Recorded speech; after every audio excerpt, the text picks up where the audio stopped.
اور آنے والے سالوں میں گر گرا کے یہ صرف 4.3% تک آ جانا چاہیے. تاریخ میں ایسا کبھی نہیں ہوا ہے، اور ہمارا جو عام ہر سال خسارہ آتا رہا ہے وہ 7 سے 8% رہا ہے، اور اس کو 4 ساڑھے 4 کی رینج میں لانا ڈیفیکلٹ ٹارگٹ. اللہ ہی حافظ ہے. ہم بس سب دعا کر رہے ہیں کہ ہماری حکومت جی بہت ہی زیادہ ڈیفیکلٹ، اور اب یہ دیکھنا ہے کہ ہماری جو حکومت ہے وہ کس طرح آگے بڑھتی ہے. تو ڈاکٹر صاحب آپ کی کیا سجیشن ہے؟ جو ٹریڈ ڈیفیسٹ کی آپ نے بات کی ہے، جس طرح آپ نے برآمدات کا یہاں پر حال بتایا، بجلی اتنی مہنگی ہے، وہ آپ کی برآمدات اس جو ٹارگٹ ہے اس کو میٹ اپ کر نہیں سکتی ہے. ایکسپورٹ آپ کتنی آپ ایکسپورٹ کرتے ہیں، ڈالر آپ کا ویسے ہی آپ کے ملک میں ڈالر کی کمی رہتی ہے، تو کیسے آپ یہ جو ٹریڈ ڈیفیسٹ ہے اس کو ایک لمیٹڈ جو بتایا ہے کہ $3 ارب تک رہنا چاہیے، کیسے یہ پاسبل ہے ڈاکٹر صاحب؟ دیکھیے اس میں جو اور نئے پریشان کن باتیں ہیں وہ یہ ہے کہ پچھلے 1 ہفتے 10 دن میں جو تیل کی قیمت ہے اس میں 10 سے 12% اضافہ ہو چکا ہے. جی اب آپ یہ دیکھیے گا کہ آنے والے 2 دن میں پھر سے تیل کی قیمتوں میں پاکستان میں اضافہ ہوگا، مجبوراً کرنا پڑے گا، اس لیے کہ IMF کے ساتھ یہ انڈرسٹینڈنگ ہے. تو اس کے نتیجے میں آپ کا جو درآمدات کا بل جو ہے ایکسپینس ہے وہ بڑھ جائیں گے آٹومیٹیکلی. دوسری طرف کپاس کی فصل اچھی نہیں، جی بالکل، اور کپاس کی فصل اچھی نہیں ہو رہی ہے، لگ رہا یہ ہے، اور اس کے نتیجے میں ہمیں باہر سے کپاس برآمدات کرنا پڑے گا. تو یہ حال جو ہے آپ میں ہوگا یہ کہ سال کے دوران اسٹیٹ بینک اپنی پرانی حرکتوں میں آ جائے گا اور بہت سے درآمدات کے آئٹمز کو ان کے LCs کو کھولنے نہیں دے گا. اور اگر ایسا ہوا تو پروڈکشن جو ہے ان پٹس کی یوز اگر آپ کو کم ملے گی تو یقیناً اس سے شرح نمو آپ کا متاثر ہو جائے گا. تو مجبوراً امپورٹ بند بھی کرنی پڑ سکتی ہے بہت سے سیکٹرز کی. جی بالکل بالکل کرنی پڑے گی، اس لیے کہ خسارہ اگر آپ کو کم رکھنا ہے جبکہ تیل کی قیمت بڑھ گئی ہے اور آپ کے کپاس کی فصل کم ہوئی ہے، یہ 2 چیزوں کی وجہ سے کم از کم 4 سے 5 ارب ڈالر کا تو اضافہ ہے بل میں امپورٹ کے. تو جو سیونگ ہے، بچت جو آپ نے بتایا کہ 4.3% اتنا تک آنا چاہیے جو اس سے پہلے کبھی نہیں ہوا، تو اب اس کے لیے کن کن سیکٹرز میں آپ کو سوچ سمجھ کر چلنا ہے، کون سے سیکٹرز میں آپ کو بچت کرنے کی ضرورت ہے؟ یہ ٹارگٹ، پہلا ٹارگٹ جو ٹریڈ ڈیفیسٹ ہے وہ تو ہے ہی بہت مشکل، اس کو تو ابھی فی الحال نہ ہی سمجھیں. تو یہ والا جو ٹارگٹ ہے بچت والا، یہ اس کو کیسے حکومت میٹ کر سکتی ہے؟ سب سے پہلے خسارہ کم کرنے سے ہوتا یہ ہے کہ جو قرضوں پہ سود آپ دیتے ہیں وہ کم ہوتا ہے. ہاں. اب سوال یہ پیدا ہوتا ہے کہ کون سی چیز پہلے آتی ہے. اب یہ دیکھنا ہے کہ حکومت کیا پہلے قرضہ جو ہے ہر سال کا کم کر لے گی تو یقیناً اگلے سال سود کی پیمنٹ کم ہوگی.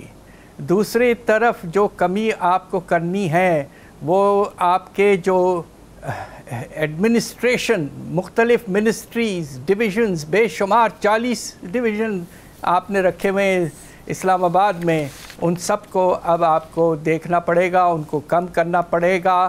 اور دوسری طرف آپ کو یہ بھی IMF چاہ رہا ہے کہ سبسڈیز جو 1200 سے 1500 ارب تک پہنچ چکے ہیں ختم کریں، اور زیادہ تر اسٹیٹ اونڈ انٹرپرائزز خاص طور پہ پاور سیکٹر کو ان کو کم کر کے تقریباً 400-500 پہ لے آئیں. اب وہ ہو سکتا ہے، یہ دیکھنا ہے. آپ کا جو پاور سیکٹر ہے وہ جسے میں نے انگریزی میں کافی عرصے سے کہتا رہا ہوں، یہ پاکستان کا بلیک ہول ہے، بلیک ہول. اس کی وجہ سے بے پناہ پریشانی ہو رہی ہے، اور ہمارے جو گھرانہ میں جو خرچہ ہے، ہاؤس ہولڈ ایکسپینڈیچر، اس کا ایک بہت بڑا حصہ بجلی کے بل کا ہو چکا ہے، اور یہ بہت پریشان کن ہے. صحیح. ابھی وفاقی کابینہ نے 5 IPP سے معاہدہ ختم کرنے کی جو منظوری ہوئی ہے، اس سے کتنا فرق پڑے گا پاور سیکٹر کو؟ جی اس سے فائدہ ضرور ہوگا، اور اندازاً یہ ہے کہ کم از کم اس سے 1-2 سینٹ جو ہے فی کلو واٹ آور کم ہونا چاہیے۔ بالکل صحیح۔ یہ آپ نے بتایا کہ دستخط تو ہم لوگوں نے کر دیے، اگر میں آپ سے یہ پوچھوں کہ ہمارے پاس کوئی آپشن حکومت کے پاس نہیں ہوتا، یہ جانتے ہوئے، یہ سمجھتے ہوئے کہ ہمارے سامنے جو شرائط رکھی جا رہی ہیں وہ اتنا آسان نہیں ہے، اس سے ہم بھی تنگ ہوں گے، ہماری اکانومی بھی تنگ ہوگی، ہماری عوام بھی تنگ ہوگی، دستخط کرنے کے سوا کیا کوئی چارہ نہیں ہوتا؟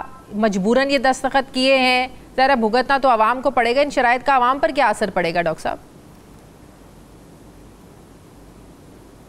دیکھیے بات یہ ہے کہ کچھ عرصہ پچھلے 1 سال سے ہمارا ماشاءاللہ ایک نیا ادارہ ہے جس کا نام ہے SIFC جی، اسپیشل انویسٹمنٹ فیسیلیٹیشن کاؤنسل، اور ماشاءاللہ ہمارے ملک کے سب سے جو امپورٹنٹ لوگ ہیں وہ وہاں بیٹھتے ہیں، اور انہوں نے کچھ عرصہ پہلے ایک آلٹرنیٹیو یہ پیش کیا تھا کہ ہم چاہیں گے کہ ہم سعودی عربیہ، UAE، چائنا، دوسرے ملکوں سے فارن ڈائریکٹ انویسٹمنٹ بے شمار لے آئیں، 15 سے 20 ارب ڈالر، تو اس کے نتیجے میں ہمیں IMF کی ضرورت نہیں پڑے گی۔